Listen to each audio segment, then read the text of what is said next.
parle à quelqu'un. C'est comme si dans tout ce que tu entreprenais, la chose n'était pas faite.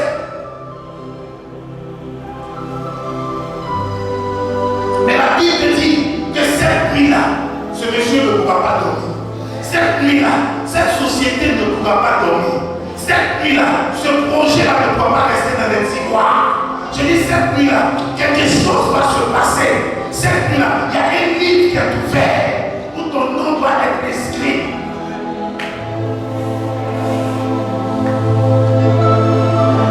À quoi ça sert d'avoir un oncle qui est milliardaire? À quoi ça sert d'avoir une tante qui est bien placée? À quoi ça sert d'avoir une personne qui peut t'orienter si tu n'as pas d'orientateur ou si toi-même tu n'es pas orienté? Cette nuit-là, les choses vont tourner en ta faveur. Je dis les choses vont tourner en ta faveur. Peut-être tu ne crois pas, moi je veux croire à ta place. Peut-être dans ton cœur, il y a celui dont je parle, il s'appelle Jésus-Christ. Et pour t'accéder à lui, il faille que tu aies cette foi-là. Je n'ai pas besoin de ta foi. Ma seule foi suffit afin que tu vois la chose s'accomplir. Parce que le miracle de Dieu ne dépend pas de l'individualité, non. Mais le miracle, c'est un phénomène inexplicable. Je ne peux pas t'expliquer. Que tu crois, tu ne crois pas. Mais il y a un miracle qui va se passer. Et ce miracle est inexplicable. La nature ne peut pas l'expliquer. Tes parents ne peuvent pas l'expliquer. Tes dossiers ne peuvent pas l'expliquer. Mais c'est un phénomène qui vient divinement du ciel.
Cette personne pensera à toi. Je mets ton image dans ce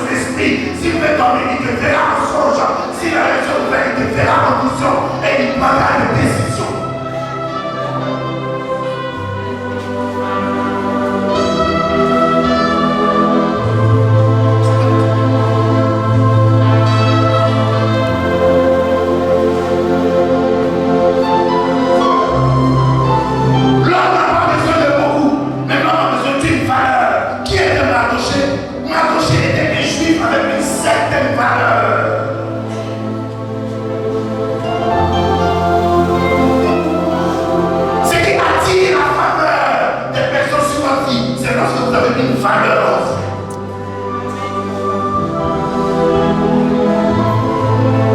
La valeur est un diplôme qu'on n'étudie pas. C'est un diplôme caractériel. La valeur est une étude d'expérience.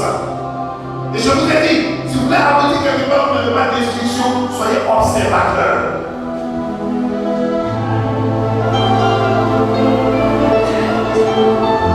Observez ceux qui ont réussi, vous pourriez réussir. Observez ceux qui sont devenus quelqu'un, vous deviendrez quelqu'un. L'histoire de quelqu'un ne se dit pas au bout des lèvres, il faut lire la biographie de quelqu'un pour le connaître, mais si vous n'êtes pas familier.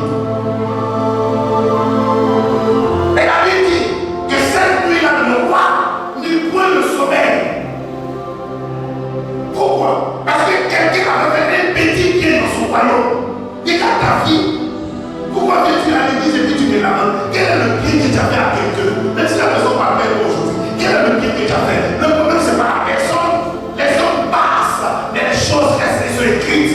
Quel bien as-tu fait? Cette nuit-là, le roi ne dormit pas. Mardochée a des travers parce qu'il était mort, mais il a fait un bien. Le temps est arrivé, femme, enfant de Dieu.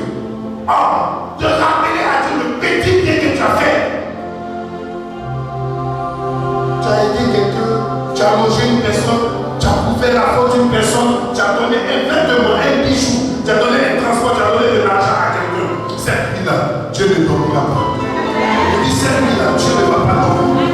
Je déclare que cette nuit-là, mon Dieu ne va pas dormir. Le Dieu que je prêche, le Père de notre Seigneur Jésus-Christ, il ne dormira pas. Oui, tu vas pleurer. Pourquoi? Tu as voulu faire du bien, tu as fait des enfants, personne ne s'en occupe. Cet enfant a été bien.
Mais quand Dieu décide de te bénir, le livre de ta vie, il cherche à voir quel est le bien que tu as fait.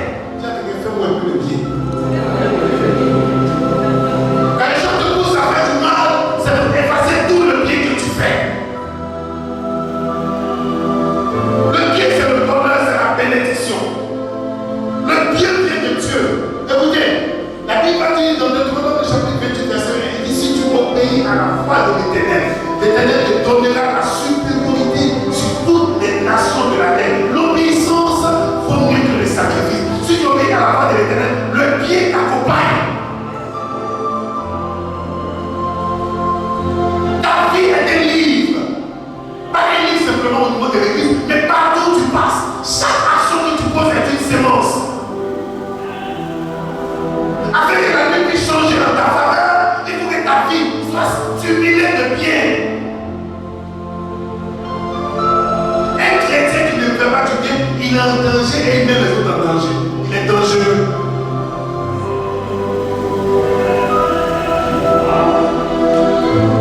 Continue. Les chroniques, on les lut devant le roi. Verset 2. Et l'on trouva écrit ce que Mardochée avait révélé au sujet de Bigdan et de Teresh. C'est-à-dire, réfléchis en 1 minute, 2 minutes à ta vie et présente dans ta réflexion une chose que tu as faite dans l'église, dans le monde, dans ta famille. Il y a 3 choses: l'église, ta famille et le monde. Une chose que tu as faite à quelqu'un dans le monde, une autre chose que tu as faite dans ta famille, une autre chose que tu as faite dans l'église, une chose de bien. Et prends ces choses-là, tout à l'heure nous allons